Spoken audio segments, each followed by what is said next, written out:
lugar. Hindi malilimutan ang asarap na merong pikulan. Lalo na rin unang niligawan, unang kabiguan.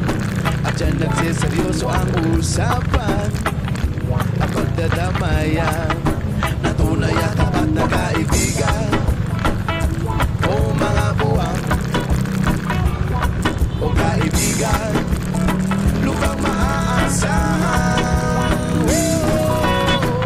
Di na tayo babata, edad mo di nahahalata.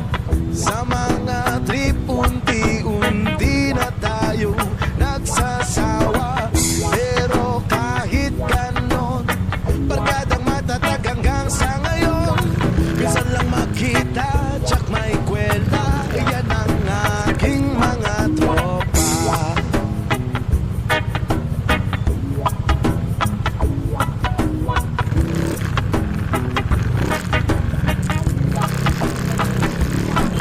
Inuman, pang magdamagan, minsan inaabot pa ng ayaan, na kung saan-saan, na para bang walang kinabukasan. Nagkahantungan, at dyan nagsiseryoso ang usapan.